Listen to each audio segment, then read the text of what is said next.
ঘূর্ণিঝড় দানার ফলে বাংলায় পিছিয়ে গিয়েছে আলু চাষ। পর্যাপ্ত পরিমাণে আলু যাতে বাজারে যোগান দেওয়া যায় সেদিকে নজর রাজ্য সরকারের নির্দেশিকা অমান্য করেই ভিন রাজ্যে আলু পাঠাচ্ছেন অসাধু ব্যবসায়ীরা। বুধবার জামবনি থানা এলাকায় বাংলা এবং ঝাড়খণ্ড সীমান্তবর্তী এলাকাগুলিতে নজরদারিতে কৃষি বিপণন মন্ত্রীর রাজ্যের বিভিন্ন বাজারে চন্দ্রমুখী আলু বিক্রি হয়েছে ৩৫ থেকে ৪০ টাকা কেজি দরে।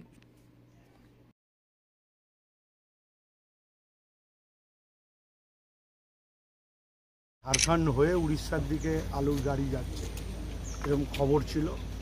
একবার চাক্ষুষ দেখতে এসেছিলাম যে বিষয়টা কী, তো আমরা দেখে গেলাম। এখানে হিজলি হয়ে এখানে সোনাঝুরি গ্রামে এসেছিলাম। এখানে গ্রামবাসীদের সাথেও কথাবার্তা হলো, সেরকম কোনো খবর নেই। তাই আমরা কড়া নজরদারি রাখছি। তার কারণ আমাদের রাজ্যের মাননীয় মুখ্যমন্ত্রী বলেছেন যে আমাদের রাজ্যের মানুষের যতটা প্রয়োজন আলু লাগে সেইটা রেখে যদি উদ্বৃত্ত থাকে তখন বাইরে যাবে। কিন্তু আমাদের যে আলু রয়েছে গত 2রা ডিসেম্বরের তথ্য অনুসারে আমাদের 6,02,000 মেট্রিক টন আলু আমাদের রয়েছে। আমাদের 45 দিন এই আলুকে চালাতে হবে। তার কারণ দানা ঝড় বৃষ্টি হওয়ার জন্য আমাদের আলু চাষ পিছিয়ে গেছে 15 দিন।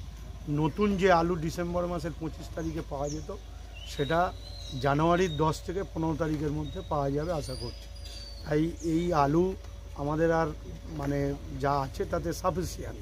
সেজন্য অসাধু কিছু ব্যবসায়ী তারা রাজ্যের মানুষের স্বার্থ না দেখে বিভিন্ন চোরা পথে তারা রাজ্যের বাইরে নিয়ে যাওয়ার চেষ্টা করছে।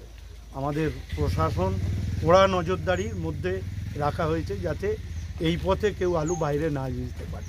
আমাদের পশ্চিম Medinipur DM SP, Jhargram DM SP অফিসাররা সকালেই সদা সতর্ক।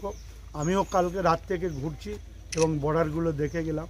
আজকে আমাদের বিধায়ক দেবনাথ সাহেব এখানে রয়েছেন, গ্রামবাসীরাও সকলে রয়েছে, সব আধিকারিকরা রয়েছে, আমাদের দপ্তরের স্পেশাল সেক্রেটারি সহ আধিকারিকরা সকলেই এসেছে। আমরা একদম সতর্ক। আমাদের প্রথম কাজ হচ্ছে বাংলার মানুষের স্বার্থ দেখা।